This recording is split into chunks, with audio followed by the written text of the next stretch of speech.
Well, it comes as no surprise that they've chosen you to move on to the final round of the tournament. Your performance has been exemplary. Thank you, Professor Ozpin, but I would never have made it this far without my teammates. Personally, I think it's the other way around. I'm sorry, but I don't believe we've been introduced. Name's Crow. Crow is a trusted colleague of mine. Professor, if you don't mind me asking, why have you called me here? Please, take a seat. What is your favorite fairy tale? I'm sorry? Fairy tales. Stories from your childhood. Surely you must remember some of them. Well, there's the tale of the two brothers, the shallow sea, the girl in the tower. What about the story of the seasons? Oh, of course. A callous old man who refuses to leave his home is visited by 4 traveling sisters. The first understands his reclusive nature and urges him to use his time in solitude to reflect and meditate. The second brings him fruits and flowers, tending to his crops and revitalizing his garden. The third warms the man's heart, convincing him to step outside and embrace the world around him. And the fourth and final sister begs him to look at all that he has and be thankful. In return for their kindness, the man grants the maidens incredible powers so that they may continue to help others all over the world. They graciously accept and promise to share their gifts with the people of Remnant until the end of days. Winter, spring, summer, and fall. The 4 maidens. My mother loves that story. Would you believe me if I told you that one's been around since I was a boy? You're not that old, Professor. Well, would you believe me if I told you it was true? I beg your pardon? What if I were to tell you that there were 4 maidens existing in this world that could wield such tremendous power without dust? You mean like a semblance? Like magic. Yeah, first time hearing it's pretty crazy. You're serious? Do I look like I'm joking? No. Why are you telling me this?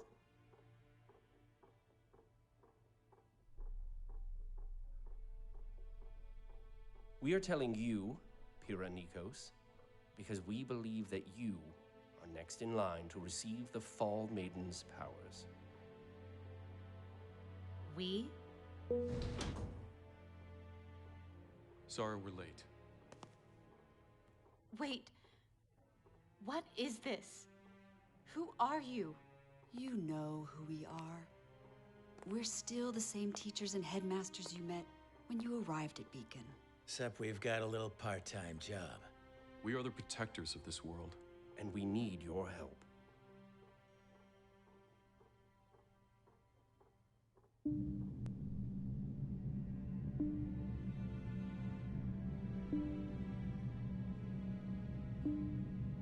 Where are we going?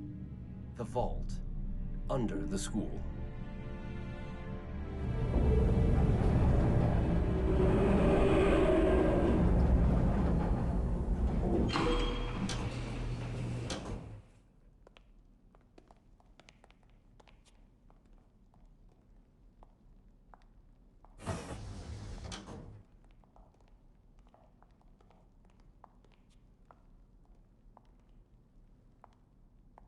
I'm sure you must have questions. Maybe 1 or 2.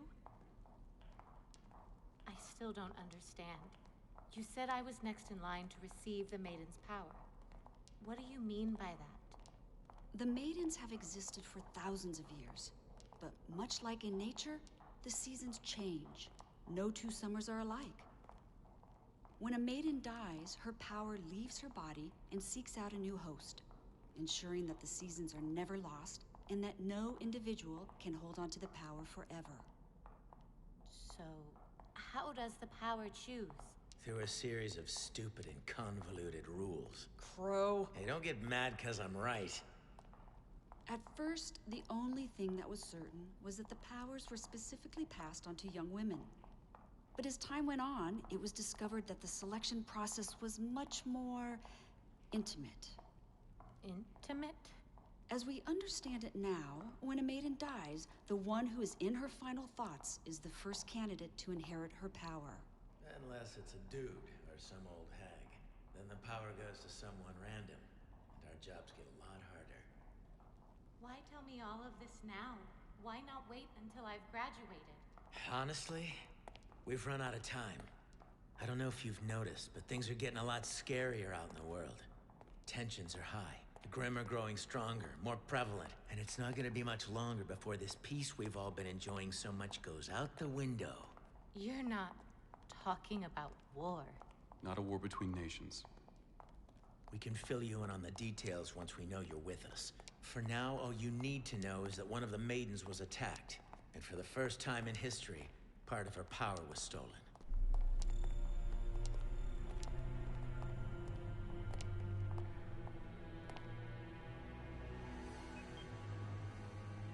Is that...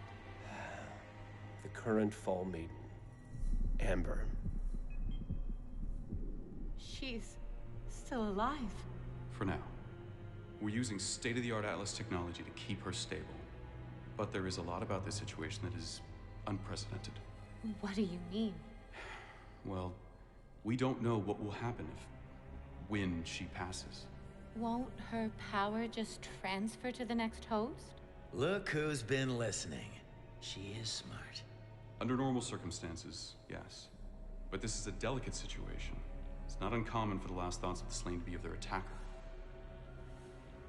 And to make matters worse, no one's ever seen the power split like this before. For all we know, it will seek out its other half.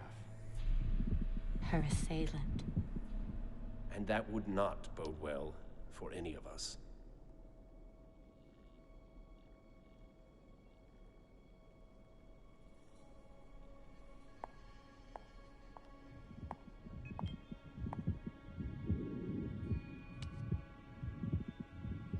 If all of this is true, why keep it secret? If this girl is so important, if we're truly on the brink of war, why not tell everyone? From what we understand, it used to be common knowledge. Excuse me? How do you think legends and fairy tales get started? Even the craziest ones come from somewhere. Our group was founded in order to protect both mankind and the maidens. Those hungry for power hunted them with the hope of inheriting their strength. And as you can imagine, the ones that succeeded weren't exactly the kind of people you'd want to have unimaginable power. And so this Brotherhood chose to remove the maidens from the public eye, allowing their existence to fade away into legend. The things we're telling you go against hundreds of years of human history. Religion. No one would want to believe us. It'd cause an uproar. It would cause panic, and we all know what that would bring clawing to our kingdom's walls. Which is why we would like to... I'll do it. If you believe this will help humanity, then I will become your Fall Maiden.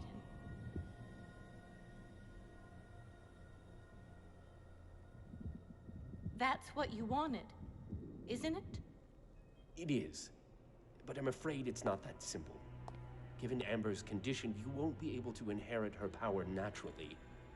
However, General Ironwood believes he has a solution. For the past few years, Atlas has been studying Aura from a more scientific standpoint.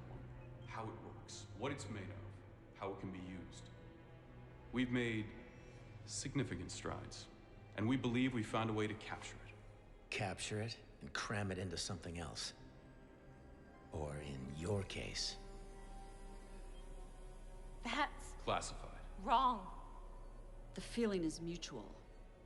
But desperate times call for desperate measures. And these are indeed desperate times. We can't transfer Amber's power to you, but we can give you what those powers are bound to. Her aura. Her life would become intertwined with yours. The question is, What's that gonna do to you?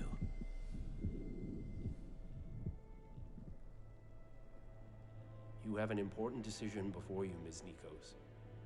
There's no guarantee this transfer will work, and there's no telling if you will be the same person if it does. I advise you to take time to think on this matter, but understand that before the Vital Festival is over, we will need your answer.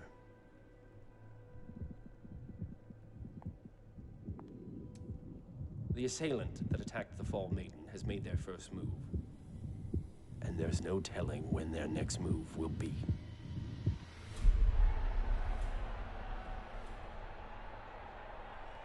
Now for the moment you've all been waiting for, the one-on-one finals!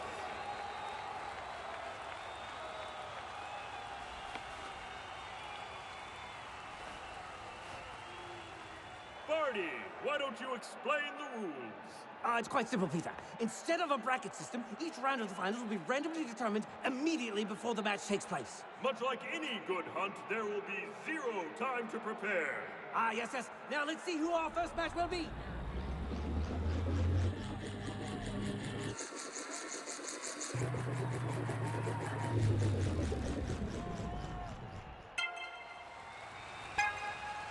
Yang Xiaolong and Mercury Black. Break a leg, sis!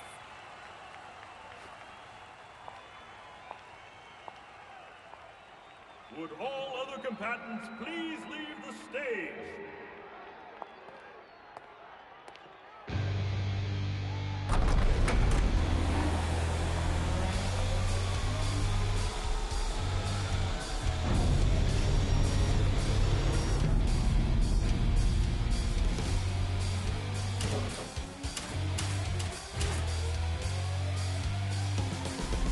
You better not go easy on me.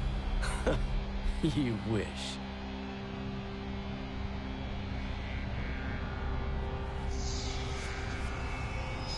Three, 2, 1, fight!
What a way to kick off the finals!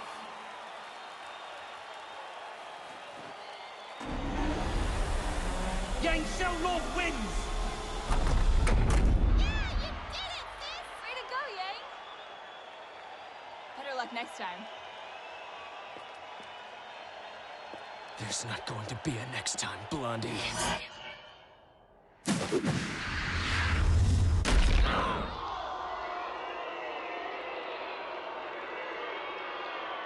My word! Cut the cameras!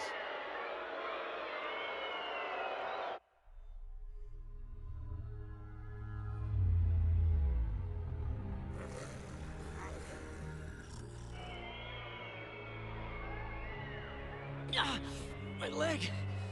My leg! That's what you get, you little... Huh? Yang Xiaolong, stand down! What? Why? Mercury! Why'd she do that? Why'd she attack me?